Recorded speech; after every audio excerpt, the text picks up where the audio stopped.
Perfecto. Buen día para todos. Bueno, estamos conversando y también les damos la bienvenida a aquellos que nos siguen virtualmente.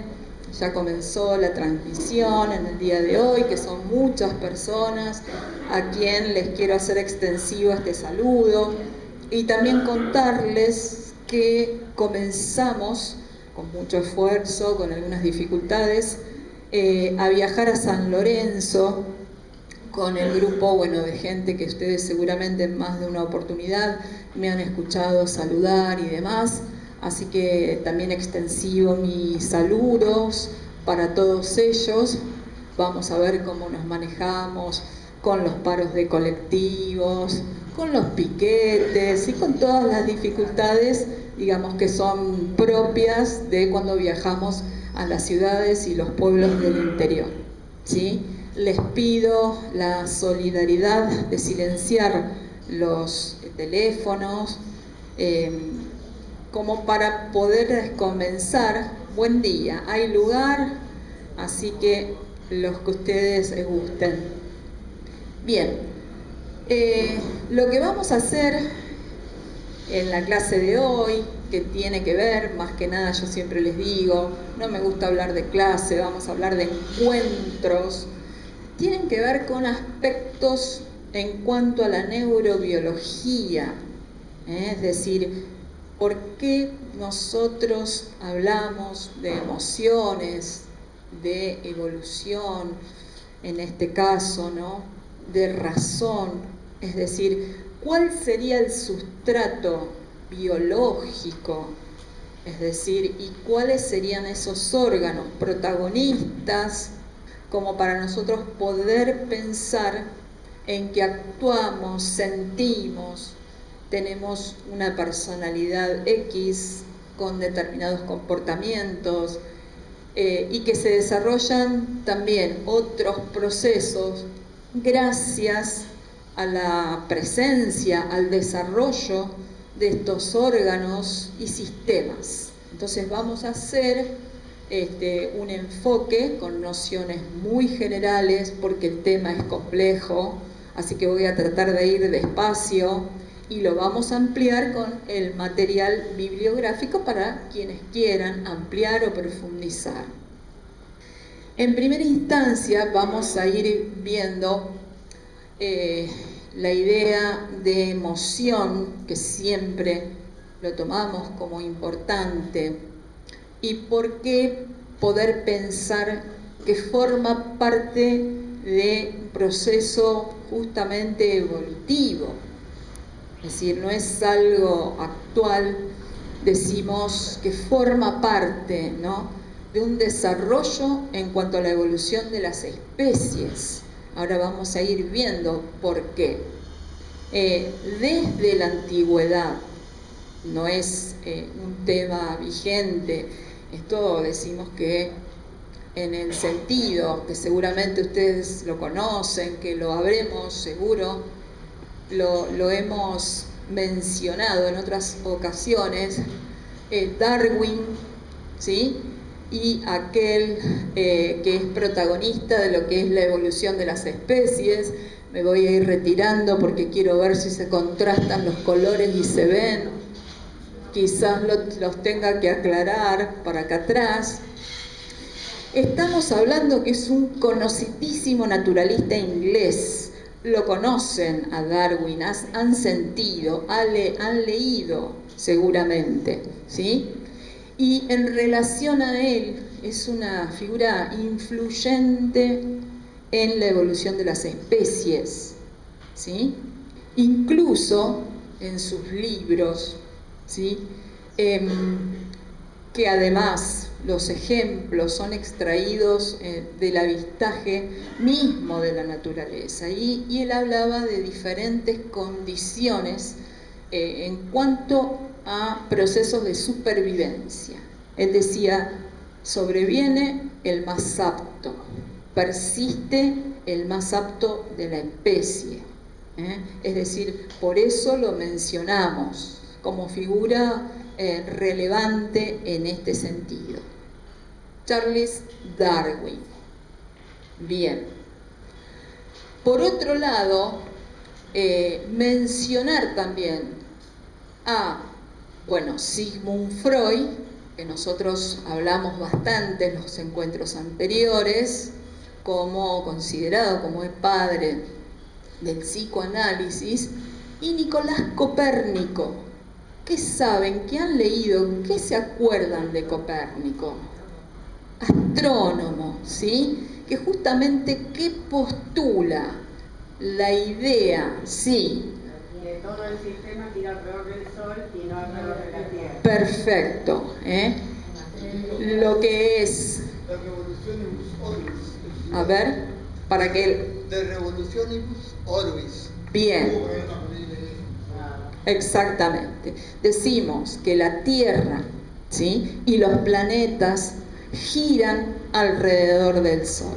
Y ahí tenemos la postura heliocéntrica, que justamente provocan estos cambios tan radicales en la historia de la humanidad. ¿Por qué tomar estos referentes? Porque decimos que Darwin, como Freud, tanto como Nicolás Copérnico, marcaron hitos, ¿sí?, a nivel universal, con estos aspectos que nosotros estamos mencionando. Obviamente que los mencionamos a manera, digamos, de resumen, porque hay libros y libros con respecto a todo esto, que ustedes pueden profundizar, pueden indagar buscando información, para los que gusten. En el libro, ¿no?, El origen de las especies, por ejemplo, de Darwin, también se... Adelante. Es decir, se ponen en manifiesto las ideas con respecto a esto que estamos hablando. Revoluciones a nivel universal. Bien, o sea que lo conocían a Copérnico. Una vaga idea tienen con respecto a esto.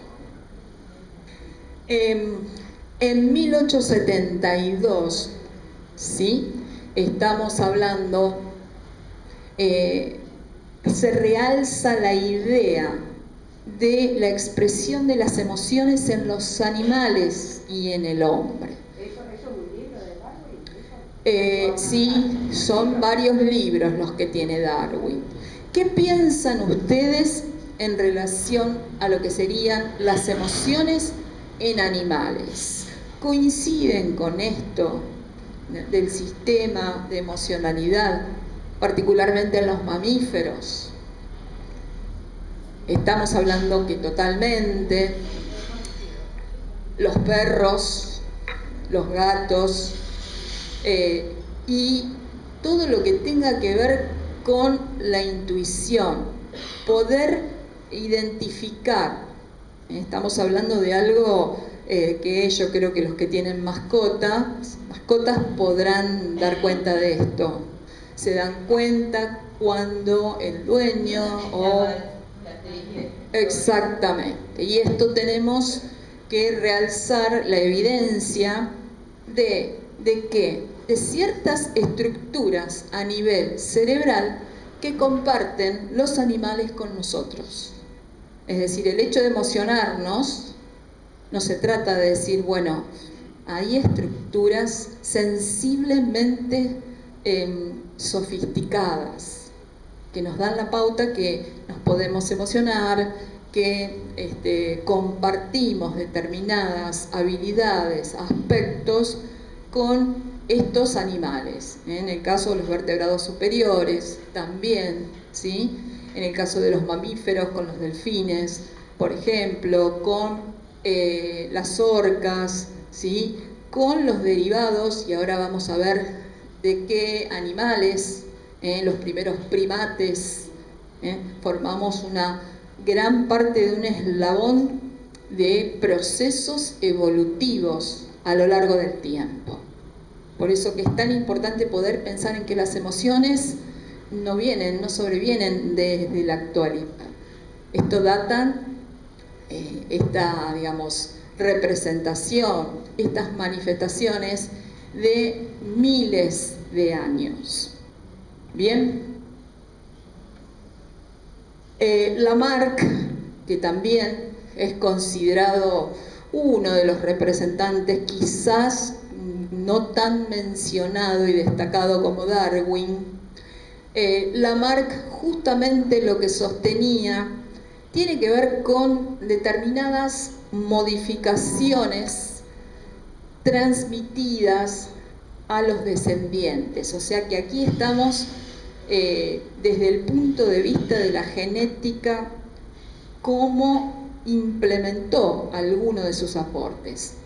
¿Lo sintieron? ¿Lo conocen a Lamarck o no?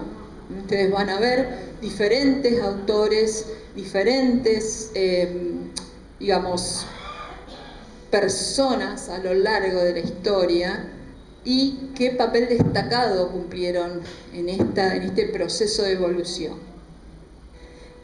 Estamos hablando de las variaciones sucesivas a nivel genético, o sea, cómo se transmiten determinadas conductas de los padres a los hijos, por ejemplo. Estamos plenamente en lo que es biología.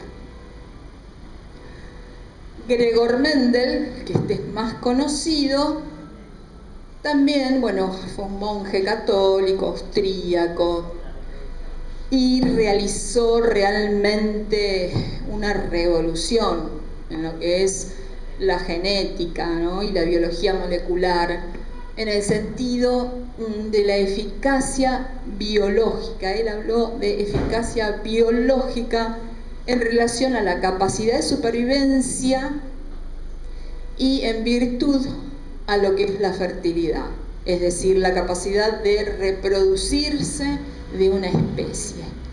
Por eso tuvo un papel sumamente destacado, inclusive las leyes de Mendel son conocidas. Obviamente que no vamos a entrar con todo esto porque es muy largo, simplemente a manera de comentario. Bien, proceso de hominización. ¿Qué podemos decir cuando hablamos de hominización? Tiene que ver con un proceso evolutivo y estamos hablando, ¿qué piensan ustedes? Además de ver la imagen, ¿qué les parece que es la hominización? Desde el sentido común, desde lo que ustedes puedan llegar a saber, a leer. Hominización. Se trata de un proceso a lo largo del tiempo, ¿sí? Y además un proceso evolutivo de las especies, ya sean las distintas especies, pero concretamente desde esa transformación de los primeros primates al Homo sapiens. Estamos hablando del hombre que piensa, ¿sí? Bien, aspectos biológicos y también culturales. Este es uno de los aspectos desde lo que va. Por ejemplo, cuestiones en relación al cambio de la capacidad craneana desde las primeras especies. ¿Se acuerdan ustedes cuáles eran los grupos de homínidos? ¿Alguno que recuerden? Que seguro lo vieron. Lo habrán visto en la escuela. A ver. El Australopithecus. Australopithecus. Bien. ¿Qué otro más se acuerdan? El Neandertal. Bien. El Homo habilis. Justamente por esas capacidades que tienen que ver con las habilidades del fuego, para lograr vestimenta, comida, casa, etc. Decimos la bipedestación.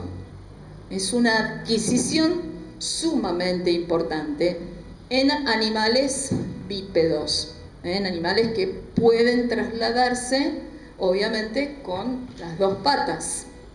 Por eso es que cada vez la postura es erguida en relación a esto.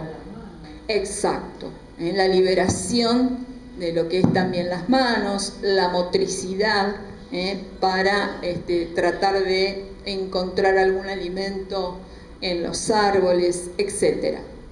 Menor tamaño de mandíbulas. Estas son todas adquisiciones que se fueron logrando a través de millones de años de evolución.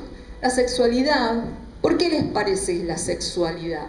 Porque estamos hablando desde una sexualidad absolutamente promiscua a lentamente, digamos, como el macho, estamos hablando de los primates, de esa relación, esa díada madre e hijo, se fue constituyendo la relación en tríada, madre, hijo y el papá, digamos, con un efecto protector. Es decir, donde todo lo que tenga que ver con la vestimenta, con la noche, la oscuridad y otras conductas, ¿cómo? A ver. Traer la comida, proveer a la familia de... Exacto. Eso tiene que ver con una postura protectora, ¿sí? Fíjense, estamos hablando en un periodo de muchos años, cómo se fueron ocasionando estos cambios. Y acá los vemos a los diferentes grupos. El primero, bueno, el australopiteco, como ustedes decían, el habilis, ¿sí? Noten la capacidad del desarrollo craneano, estamos hablando de 400 centímetros cúbicos, 700, 1200 en el Homo erectus, el Homo sapiens en Neanderthals, por el lugar estratégico que fueron hallados, 1400, 1500 aproximadamente las últimas especies. Hay una evolución abismal en este sentido, no solamente anatómica, sino estamos hablando de evolución en el sentido de funciones sociales también. Acá vemos la comparación de los cráneos, también con estas diferencias. Fíjense cómo de a poco se va disminuyendo anatómicamente la cara, que uno dice qué barbaridad, y bueno, así somos. También vamos a situarnos en el Homo sapiens sapiens, el hombre que piensa dos veces. Aunque a veces, bien, esto es a manera de recordatorio, porque seguramente ustedes, ¿cómo les va? Adelante. Seguimos. Y acá hablamos un poco de lo que decíamos recién, estas modificaciones de la conducta, la idea del infanticidio. ¿Por qué generaban infanticidio? Es decir, mataban a sus propias crías. ¿Para qué? Porque, bueno, por los ciclos justamente de amamantamiento. Si mataban al bebé, la hembra podía fácilmente entrar en periodos de ovulación. Mientras estaban amamantando, no había posibilidades en este sentido de justamente tener este tipo de conducta. Por eso lo que hacían estos machos alfas era justamente la idea de matar a las crías. Y estamos hablando de lo que decíamos recién, ¿no? En principio la relación madre-hijo, luego la tríada madre, padre e hijo, y lentamente el macho proporcionó protección a la hembra y a sus crías. O sea, notemos que lentamente se va intentando consolidar el vínculo de pareja, hasta llegar a, bueno, entre comillas, ¿no?, la idea de monogamia, la idea de fidelidad en este aspecto. Bien, esto es algo absolutamente resumido. Comportamientos y cambios anatómicos. En este sentido estamos hablando de la idea de evolución de las especies, concretamente desde los homínidos hasta llegar a lo que es el sapiens. Una propiedad privada, la idea de la noche, la idea de las cuevas y cómo se articulaba justamente esto a el dormir, qué ruido que hay del lado de afuera.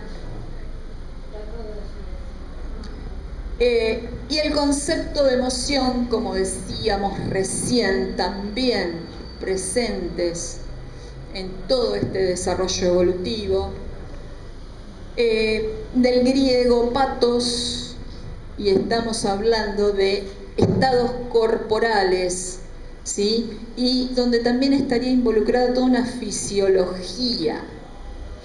O sea, si nosotros decimos una emoción, la ira, puede ser una emoción, ¿qué dicen? Sí. ¿Qué es lo que sucede cuando sentimos ira en ustedes? Hay un correlato fisiológico que acompaña una emoción. ¿Qué otro aspecto? La bronca, alegría. Bien, la tristeza. Estamos hablando de que son emociones universales o consideradas como universales, que obviamente desde la época de justamente los griegos y mucho antes también, con quizás algunas teorías controvertidas.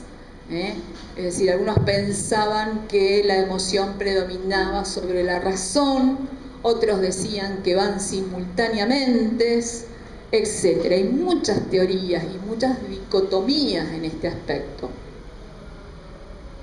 Bien, en este sentido decimos, si tomamos a los griegos, por ejemplo, la idea de la moral, de los juicios, de los valores, eran muy adeptos a estos principios, ¿sí? Inclusive, ahora vamos a mencionar una escuela dentro de lo que es el mundo antiguo, la relación entre las emociones y el aspecto moral, es decir, para los griegos justamente estas emociones estaban muy asociadas a lo que serían los problemas de la vida misma, la felicidad, la vida cotidiana, algún aspecto, alguna dificultad, algún conflicto en la vida o diario, ¿sí? Por eso decimos que esto data, digamos, de miles de años, ¿sí? ¿Vamos bien con la asistencia ahí? Bien. Los estoicos. ¿Quién sabe qué son los estoicos? Justamente es una de las escuelas filosóficas fundadas por Zenón, ¿sí? De Atenas, en el siglo III antes de Cristo. Fíjense la data. Y decimos que en este sentido ellos decían que un estado de felicidad y de libertad podía estar más allá de todo lo material.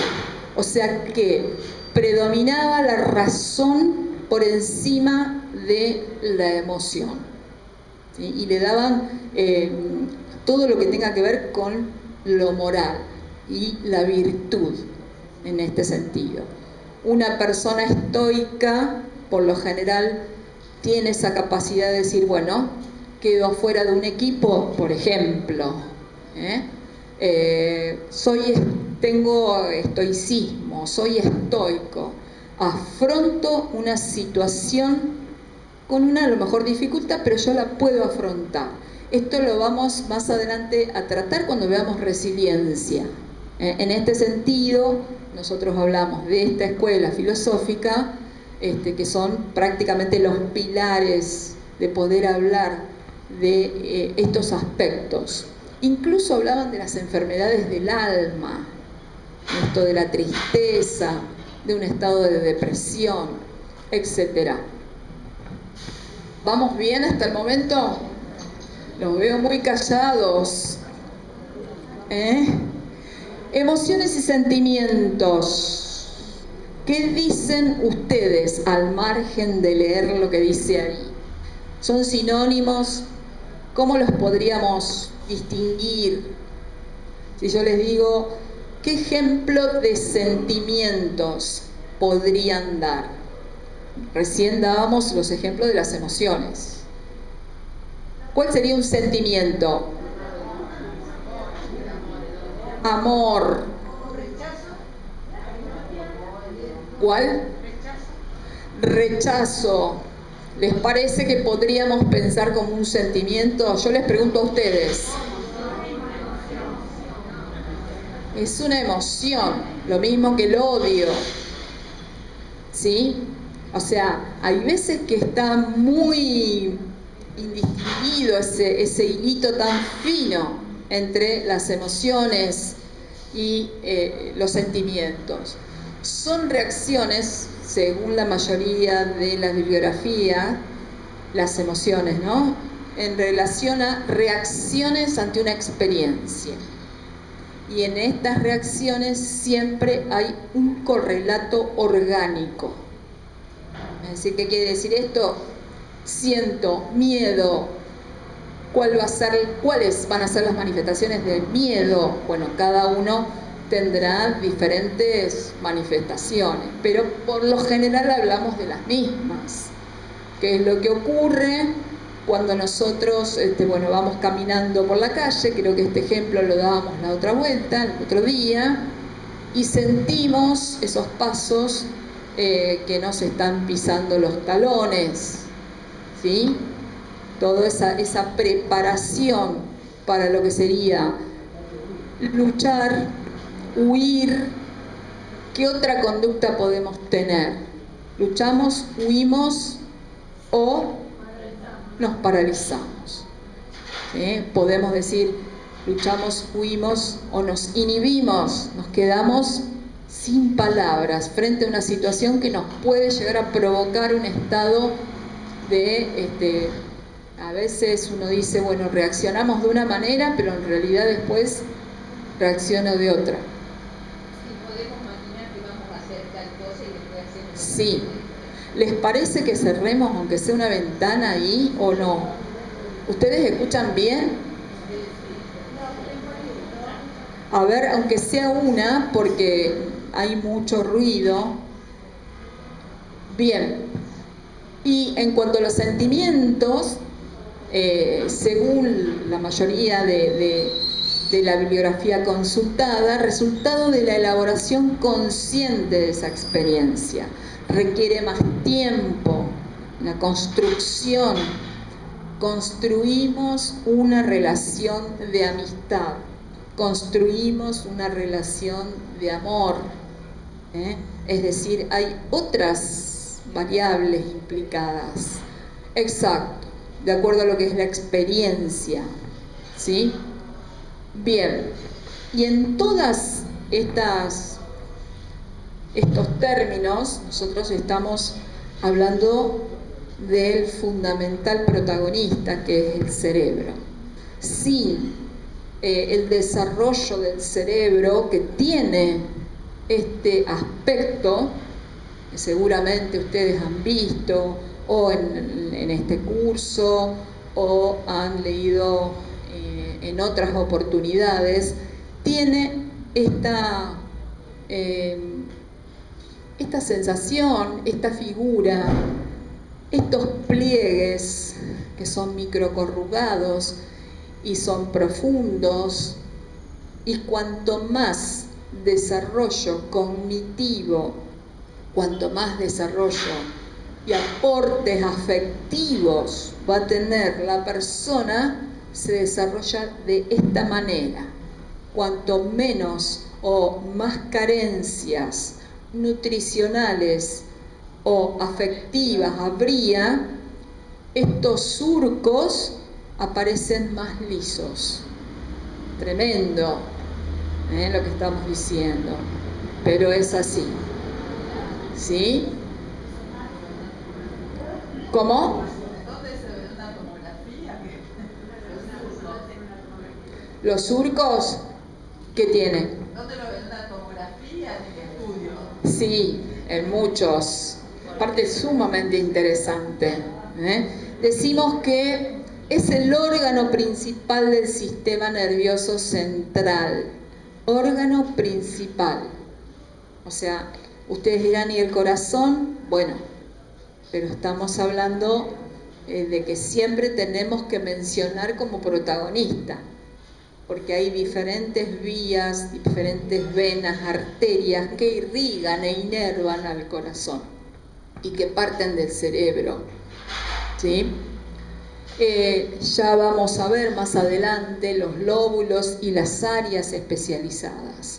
Entonces nosotros decimos, bueno, nuestra conducta, nuestra personalidad, nuestras emociones y todo lo que forma parte, digamos, de la vida de un sujeto se lleva a cabo gracias al desarrollo cerebral, ¿sí? Decimos que pesa aproximadamente entre 1,3 kg y 1,4 kg, eso es una aproximación, y además 100.000 millones de neuronas, 100.000 millones. Ustedes vean la cantidad de neuronas que son las células especializadas que tienen justamente nuestro sistema nervioso. Y además hablamos de sinapsis.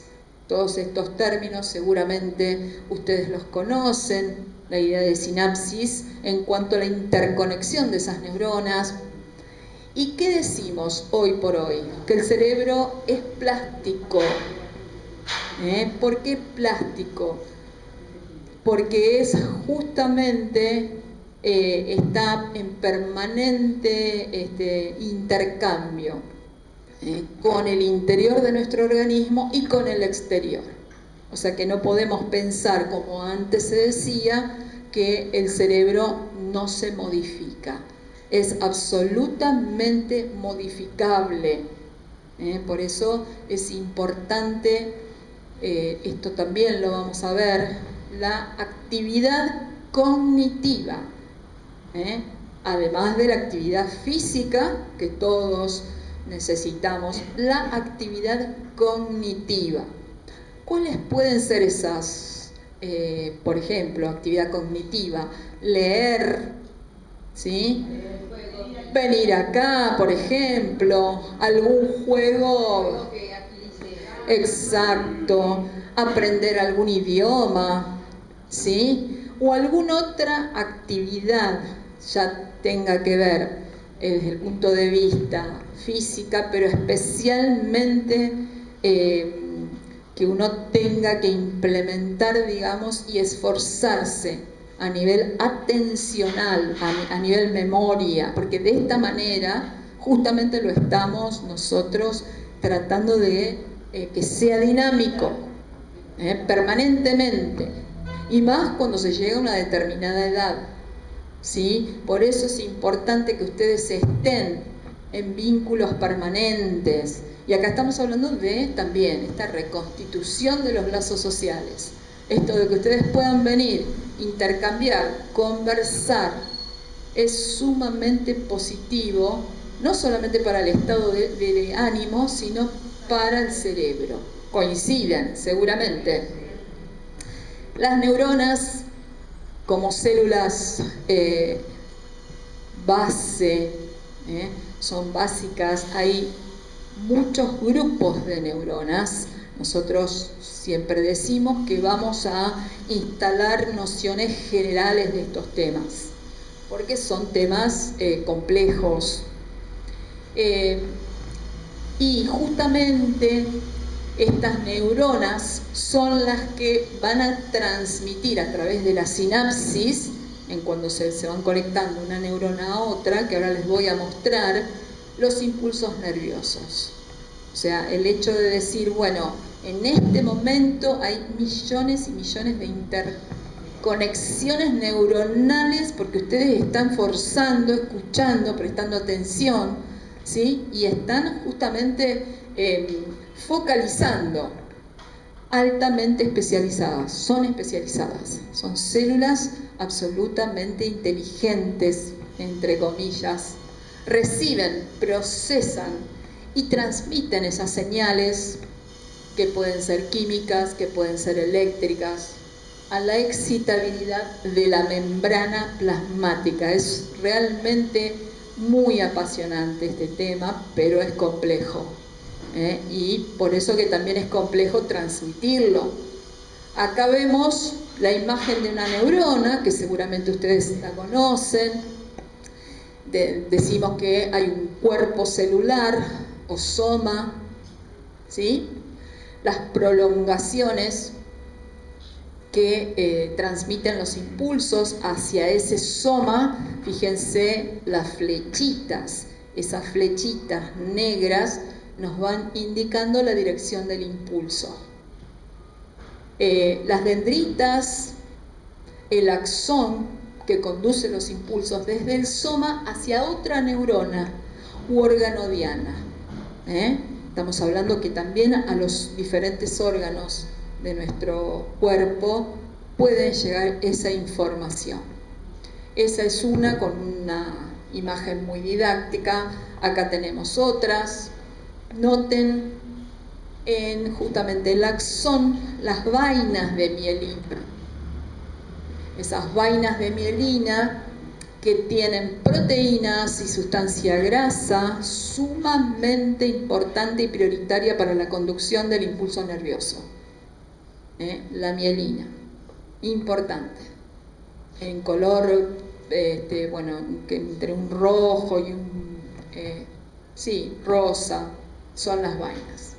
Acá, figurativamente, vemos cantidades de conexiones neuronales. Estas son las redes neuronales del cerebro.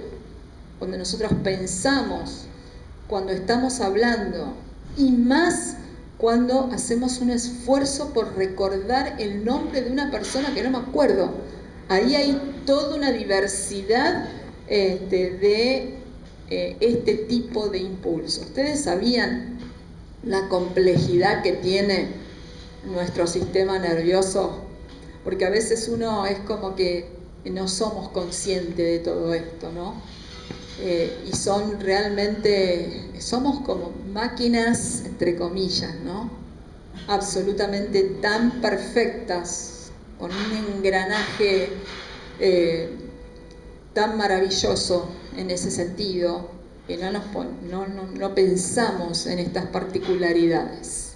Por eso es indispensable poder decir, bueno, la base de todo está en tener neurológicamente, ¿sí?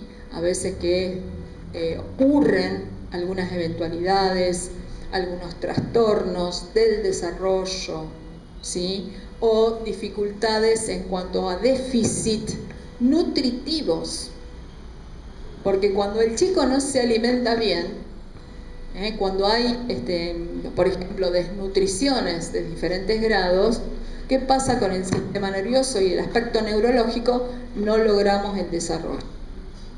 Entonces hay determinados procesos psicológicos básicos, ¿sí? Como las emociones, como el pensamiento, como el aprendizaje, especialmente en el campo de lo que es el aprendizaje, que el niño no logra poder concretar. ¿Por qué? Porque quizás ha tenido varios años de déficit nutricional, ¿sí? Y si a esto le agregamos carencias afectivas, la cuestión se complica, ¿sí? Ahí estamos completos. Habría que ver, hay muchos estudios, metaanálisis con estas características, y bueno, hasta cierto punto se pueden recuperar. Siempre tenemos que tener la subjetividad presente, porque hay toda una genética que el chico trae en esto, porque a veces hay niños que son adoptados a los 4 o 5 años, a los 8, por ejemplo. Hay otros que son desde pequeños, Yo digo el tema de la adopción como para dar un ejemplo. O sea, no podemos generalizar, porque a veces hay situaciones de niños que logran un desarrollo óptimo, con algunas dificultades, con apoyo de la familia, con mucho amor, etcétera, con estimulación, con mucha estimulación. ¿Sí? Seguramente se acuerdan los que hicieron Emociones y Salud o este curso. Es fundamental mencionar al profesor McLean, ¿sí?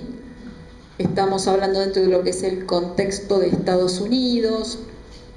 Fue justamente un médico neurocientífico destacado, especialmente en el campo de las neurociencias, y sus contribuciones fueron, por un lado, aceptadas y por el otro lado, controvertidas.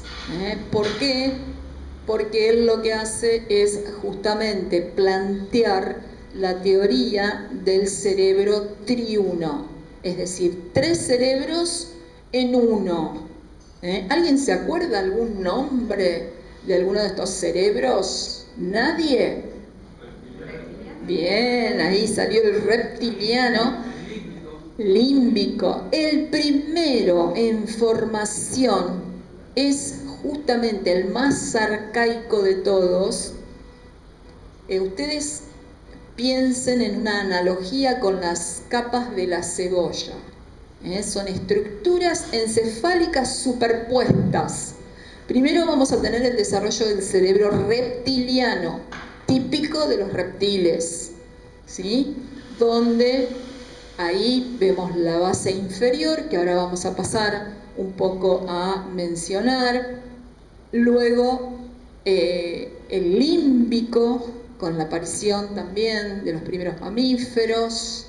Y acá ya hablamos de límbico, la idea de emociones, ¿sí? Con el neocórtex, o sea, la última estructura superpuesta en formarse, es aquella más, si se quiere, inestable, pero es esa estructura que nos hace reflexionar, pensar, imaginar, resolver un problema, etc. Acá tenemos otra imagen. El primero, en rojo, es el cerebro instintivo, donde estarían, ¿no?, todas las funciones de supervivencia. Una preguntita. Fuerte. ¿Un cerebro se desarrolla más que otro? Mira, estamos hablando de, hay una simultaneidad, y en toda la vida sentimos, pensamos y actuamos con los 3. O sea, porque es una combinatoria. Por ejemplo, cuando nosotros hablamos en este sentido, actúo de una manera determinada. Muchas veces actúo sin pensar. No reflexiono. La reflexión tiene que ver con el desarrollo del neocórtex. Ejemplo, metí la pata y le dije esto a un amigo o a una amiga. Y después me arrepiento. Pero pueden pasar unos minutos o a la tarde, cuando uno dice, pucha, ¿cómo no me defendí? ¿Cómo no le dije esto? Seguramente les pasa. A veces pasa. Ahí entra la reflexión. Entra esto de decir, bueno, ¿qué sucede? Lo pienso mejor, no actúo en caliente, como se dice hoy por hoy, o un arrebato de decir, bueno, tengo ganas de justamente esta cuestión agresiva que muchas personas tienen. Ahí estamos hablando con determinadas estructuras.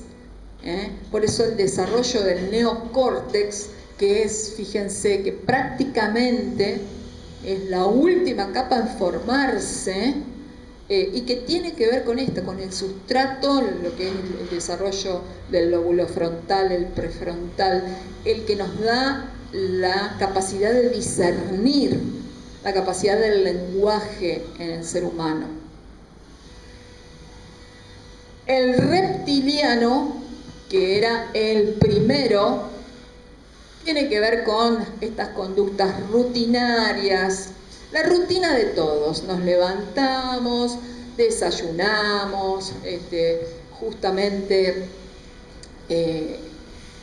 todo lo que tenga que ver con los automatismos, ¿sí?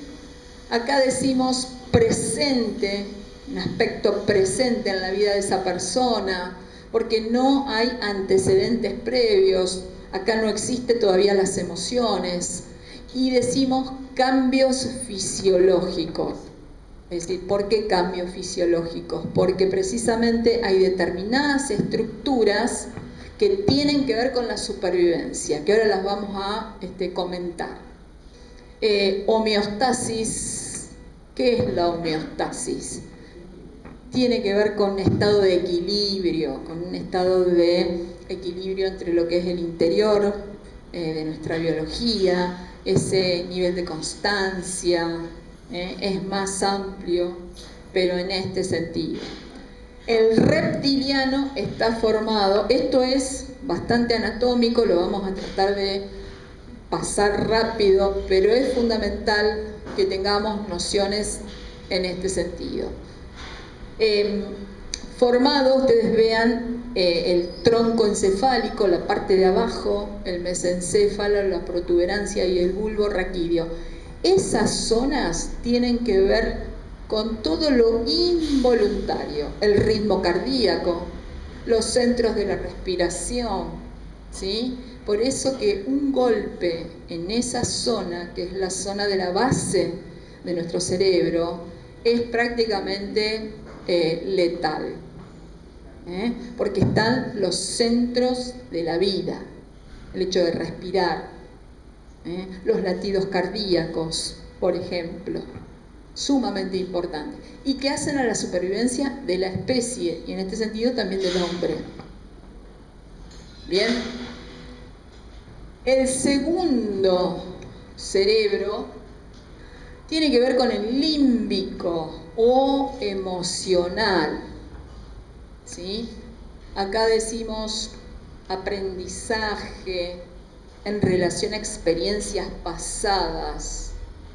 ¿Por qué les parece a ustedes que se aprende mejor cuando hay emoción? ¿Qué ejemplo pueden dar? Piensen. Se aprende mejor cuando hay emoción. ¿Qué justificativo pueden dar a esta afirmación que yo les estoy comentando? El que quiera, les acerco el micrófono. En general, las cosas de las que nos acordamos. Espera porque después... A ver, ¿cómo sería? En general, las cosas de las que nos acordamos son las que en algún momento nos emocionaron. Nos acordamos de cumpleaños, del casamiento, de fiestas y de las otras cosas que van cotidianamente. Bien. Y en relación al aprendizaje, ¿por qué se desarrolla mejor o con una performance positiva? Por la emoción. Por la emoción, cuando hay aprendizajes. Porque me emociona hacer lo que me gusta, de la pintura, que es cantar, y realmente me emociona. Bien. Ana, ¿vos querés agregar algo?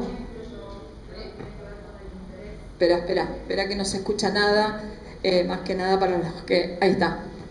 A ver. Creo que tiene que ver con el interés, justamente, bueno, con esto, con la emoción, con la motivación que ponemos para poder aprender, la disponibilidad o la apertura mental que tengamos, qué sé yo, todo aquello que nos despierte el deseo también, ¿no? Bien, miren lo que dice Ana, el deseo. ¿Por qué les parece? A ver. No, pregunto si puede ser también, aparte de todo lo lindo, por algún error o equivocación que tuvimos en el pasado. Bien, porque hay un tinte Por de el emocionalidad. aprendizaje de algo que cometimos mal. Exacto, una experiencia pasada que estuvo impregnada emocionalmente, quizás negativamente, puede ser. Y en relación a lo que dice Ana del deseo, ¿cómo lo podemos pensar? ¿Cómo lo pensamos, Ana, que mencionaste esto del deseo?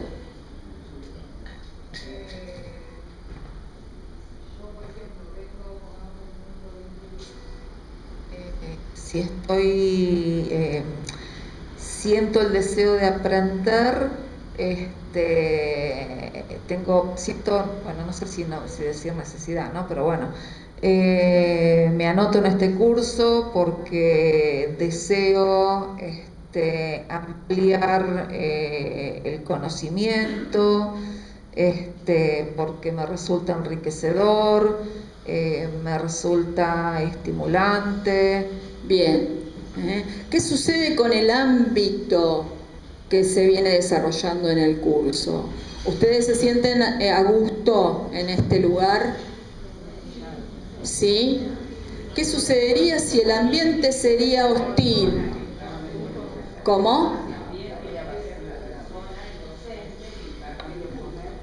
Sí, pero los participantes también. Es decir, estamos hablando de, en un ambiente agradable, el aprendizaje. Se hace más fácil.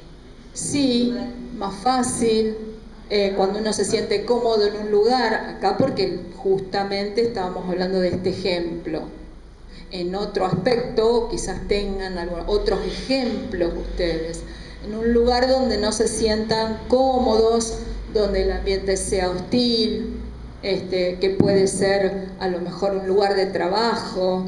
Que uno no está cómodo, ¿sabes? Exacto, y hay muchos o muchas personas que un lugar de trabajo lo sostienen a lo largo de los años y que puede generar un estado de distrés, que también vamos a ver algo de distrés en el ámbito de trabajo. Y vamos a hablar de estrés laboral. Sí.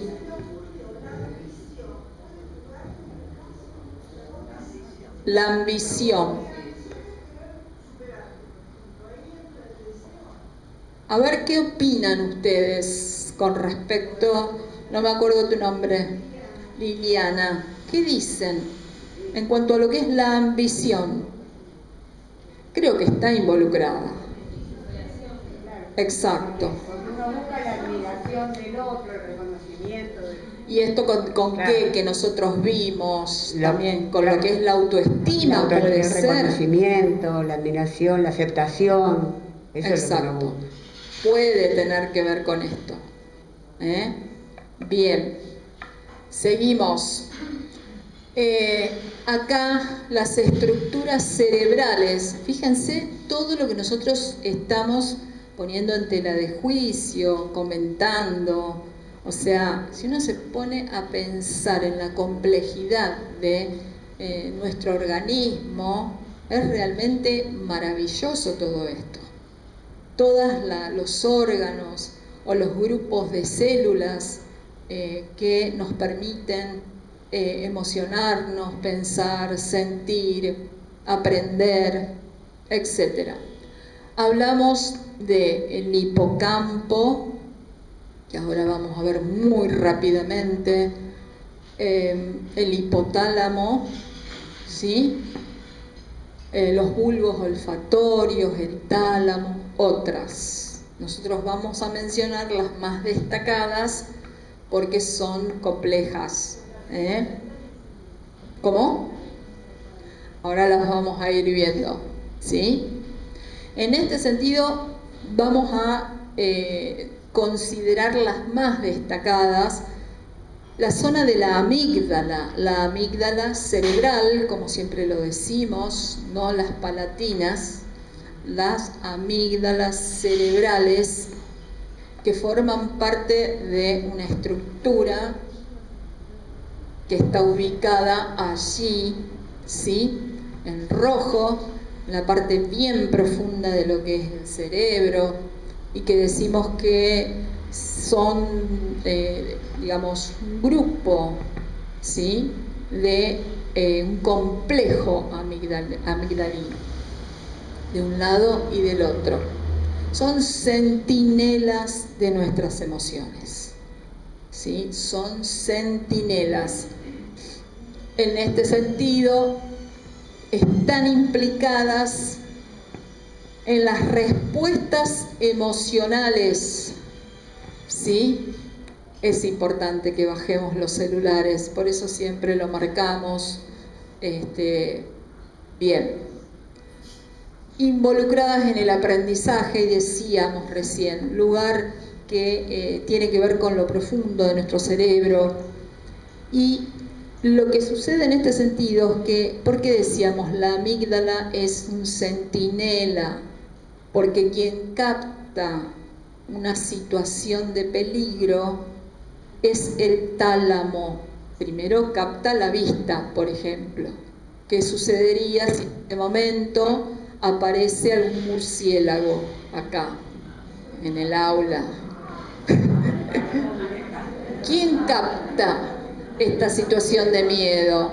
La sensorialidad y la vista. O sea, quien primero nos avisa de que hay un murciélago o que hay una araña gigante es a través de la vista. O sea, estamos hablando de milésimas de segundo. Pasa información. ¿A quién? Al tálamo, que ahora vamos a ver, y el tálamo a través de inervaciones íntimas a la amígdala. Y la amígdala interpreta qué es lo que voy a hacer frente a este murciélago. Son ejemplos. Me quedo paralizado. Ahí están todas las reacciones que podemos tener. Hay gente que dice, no, yo lo enfrento, yo lo sigo. Ahí hay de todas. Las reacciones son múltiples. Sí, espera que te llevo el micrófono, así se escucha bien. Sí. La información que recibe, o sea, a través de la vista y llega a la amígdala, ¿no sigue también la otra parte del cerebro? Sí. Después, o sea, esa es la primera reacción. Exacto. La que responde inmediato y después hay otros una atajos. Inercia. Bien, hay otros atajos. Por eso nosotros estamos recién con esto. Puede llegar también a lo que es la corteza, que todavía no la mencionamos, y ahí uno dice, ahí analiza. Acá es donde todavía estamos hablando en reacciono impulsivamente. La impulsividad de decir, me encuentro con una persona y le digo, qué gorda que estás, y después me quedo y digo, ¿qué hice? ¿Quién actúa ahí? La impulsividad del sistema límbico, porque acá no estamos todavía en la corteza, todavía no estamos razonando, todavía no tenemos a esa otra estructura que es la última en consolidarse, que nos haga reflexionar y nos haga decir, discernir, no, ¿cómo le vas a decir esto? A lo mejor está embarazada o a lo mejor esa persona, ¿vieron cuando uno mete la pata? ¿Qué ocurre? En personas quizás algo impulsivas o en un momento de decir, ¿quién me mandó a decir esto? ¿O no? Entonces después ahí están esos atajos que vos decías, pero todavía estamos acá, en esto de decir, reaccionamos de acuerdo a estas estructuras. Por eso es que la amígdala cerebral es tan importante. Y además de todo esto, volviendo al ejemplo del murciélago, ¿cuáles son los cambios fisiológicos en relación a ver un murciélago? Bueno, comienza a elevarse la presión arterial, empiezo con algo de taquicardia, o sea que vemos acá que todas estas zonas, la adrenalina, la noradrenalina, que son sustancias, claro, No, el murciélago está ahí lo más bien. No, qué bicho feo. Tremendo. Pero básicamente todo eso es cultural, primero es cultural. Exacto. Está en la mitad del campo, bendito sea el Sí, murciélago. bueno, yo les di el ejemplo del murciélago. Podemos hablar de una rata, de una cucaracha, etcétera. Cada uno tendrá diferentes aversiones con respecto a estos bichos, ¿sí? Pero estamos hablando de esto de la importancia que tienen estas estructuras. ¿Se dan cuenta? Y acá decimos, se encarga, esto es importante, se encarga también, además de ser el órgano centinela, de la formación y almacenamiento de las memorias y que van asociadas justamente a sucesos emocionales, lo que hablábamos recién. O sea que si habría alguna dificultad, alguna lesión, que hoy por hoy, vamos a ver más adelante que se habla de secuestro de la amígdala, quizás la persona pueda tener un momento de arrebato, un momento de decir de ira, de no controlarse a sí mismo, de verbalizar algunas palabras desproporcionadas porque no regula todavía. Y esto es lo que vamos a ver en algunos trastornos de la personalidad más adelante, donde esa persona no regula porque posiblemente haya alguna interferencia, quizás, si estamos hablando desde el punto de vista neurobiológico, quizás en estos órganos o en estas zonas, o a lo mejor la cuestión tiene que ver más que nada con lo vincular familiar. Pero esa persona no puede controlar las emociones. ¿Sí? Quedan pensando ustedes, porque veo que están ahí. A ver, José Luis. Toma, en el micrófono. Ahí. Algo había escuchado y después el otro día en el programa Los 8 Escalones hicieron una pregunta relacionada, ¿no? Los chinos están desarrollando una aplicación. El sistema se da cuenta si uno hizo un mensaje inconveniente. Por ejemplo, yo le puse qué gorda que estás. Y dice, ¿ratifica o no? Pregunta el programa antes de que salga el mensaje. Es como que, no sé, quizás interactuar sí, con los conocimientos que hay a través de esto que decimos, de la amígdala. Sí. No sé, ¿viste? Vos ratificás porque el sistema interpreta realmente cuál es el daño que te puede ocasionar esa frase que vos... Totalmente. Y si yo les pregunto, ¿tiene super yo tecnológico? ¿Tiene que ver o tienen que ver las variables de personalidad con estas estructuras en una forma o en un modo de reaccionar frente a un evento? Sí, totalmente. Entonces es como que con estos aportes uno va, primero que se va entendiendo y después vas entendiendo también a otros que tienen determinadas reacciones. A ver, mi amor. Te pregunto, y a su vez, por ejemplo, esto se va desarrollando con el transcurso del tiempo, porque por eso los adolescentes que responden de una manera, después uno se hace más adulto. Exacto. Porque el reptilíneo está desarrollado de que está, y después van los otros desarrollándose y ahí... Exacto, todo lleva un proceso de maduración, de madurez. ¿Sí? No es lo mismo decir un adolescente de 16 años a un prácticamente adulto de 21, 22. O sea, y más en la sensibilidad que tiene el desarrollo del sistema nervioso. Es tremendo esto. Sí, a ver, pásenle el micrófono, por favor.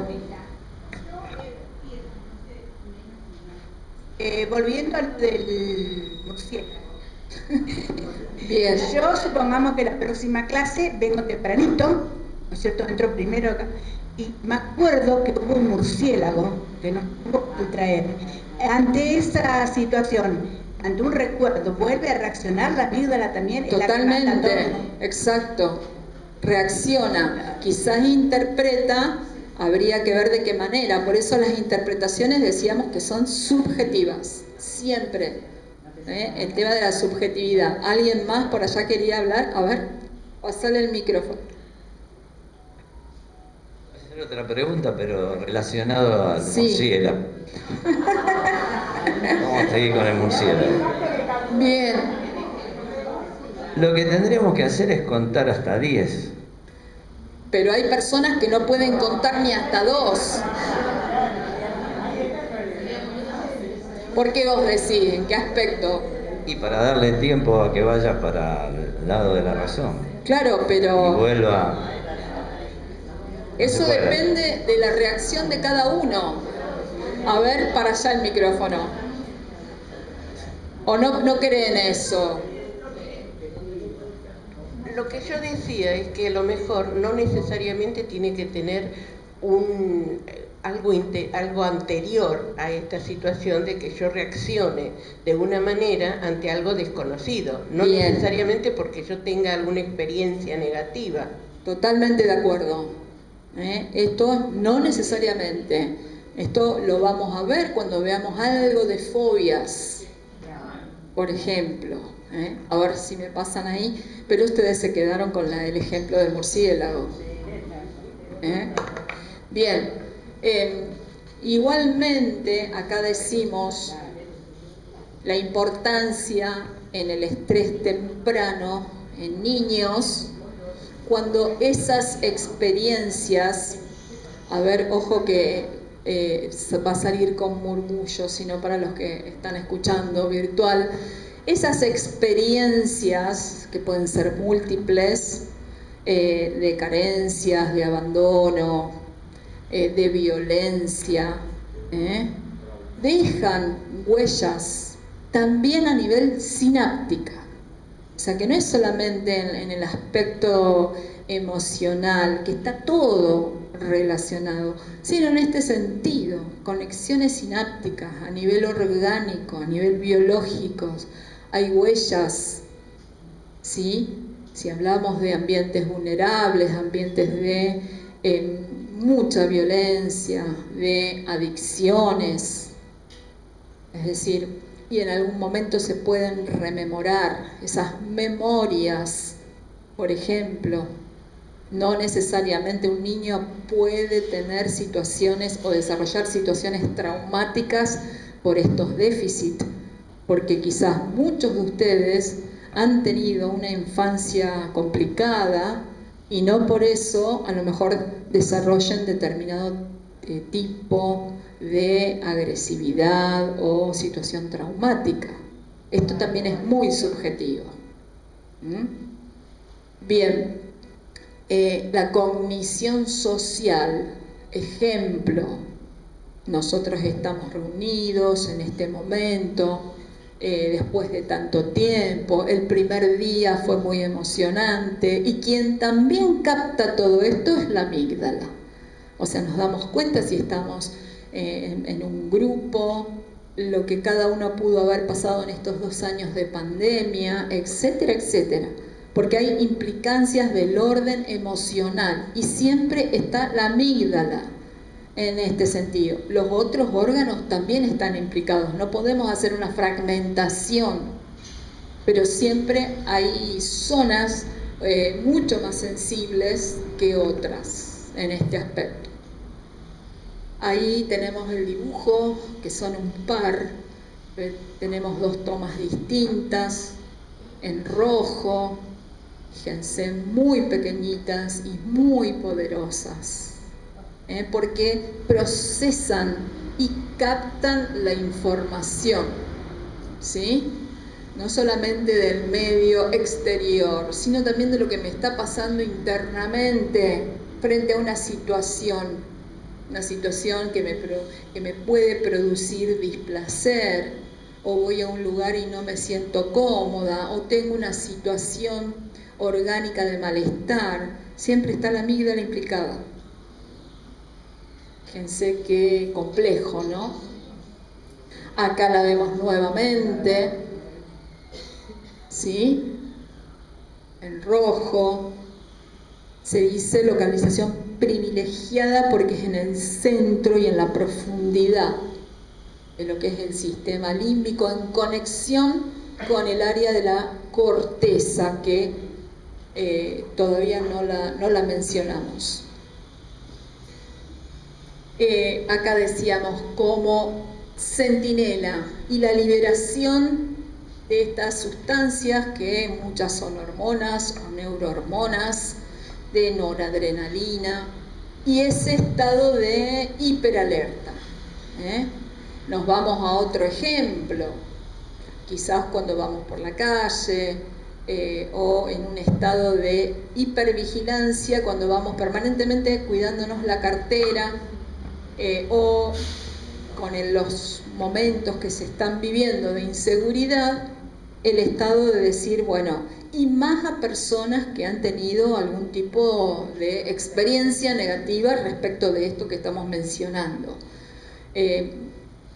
Acá podemos hablar de que puede haber cambios en este sentido y provocar una reacción verbal en esto que decíamos. La persona que se ve invadida por una situación de furia y que empieza a pelearse en el colectivo, son todos ejemplos, con algún pasajero y que no puede regular las emociones.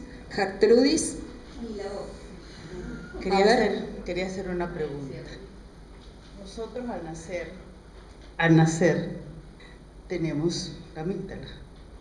Toda la función que ella va a cumplir más adelante en el transcurso de la vida, ser centinela, captar, interpretar, sí, esa la va moldeando la cultura, la enseñanza, el aprendizaje. Totalmente.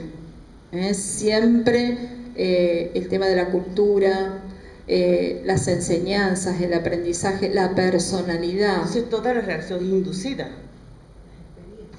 ¿Qué dicen ustedes? ¿Son todas reacciones inducidas? Interesante tu planteo, Gertrudis. ¿Qué opinan? Si estamos hablando de cultura, de aprendizajes. Acá estamos hablando de cómo la cultura, como el hecho de...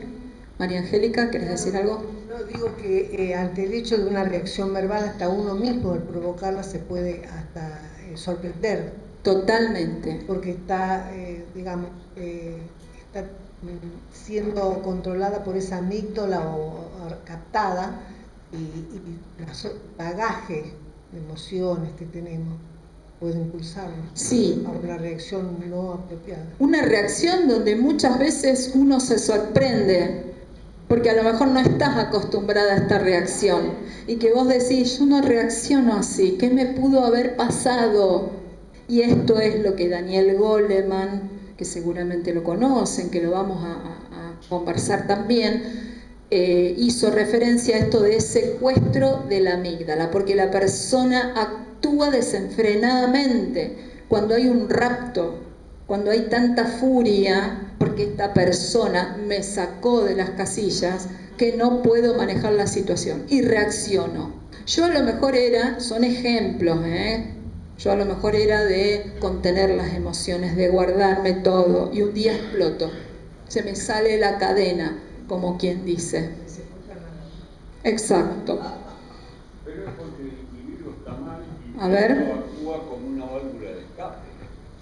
A ver, ¿cómo sería? Es porque el individuo está mal y esa reacción la usa como válvula de escape.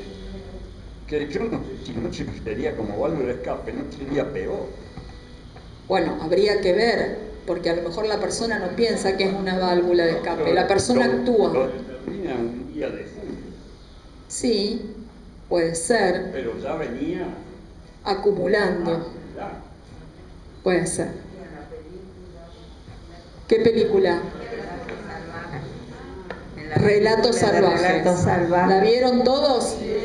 Se ven distintos episodios y todos reaccionan exacto, de manera violenta porque ya desbordan la realidad. Exacto. Estos son ejemplos. Bien. Seguimos. La otra estructura, primero, ¿cuál era? Acá todavía estamos en el sistema límbico en relación a la teoría de MacLean. Primero era la amígdala, ahora el hipotálamo, ¿sí? Y ahí lo tienen ustedes en la ubicación en verde. Fíjense, está en una íntima conexión con la glándula pituitaria. La glándula pituitaria es la hipófisis, ¿sí? Que justamente está ubicada dentro del hueso, en la silla turca, es decir, tiene íntimas irrigaciones, actúan de una manera absolutamente simultáneas, pero quien genera la orden, por decirlo de alguna manera, para liberar determinada hormona es el hipotálamo. Es decir, y la comunicación con la glándula hipófisis es íntima. Es decir, porque estamos hablando que están absolutamente, esas prolongaciones son vecinos. Y la información se traduce del hipotálamo a la hipófisis.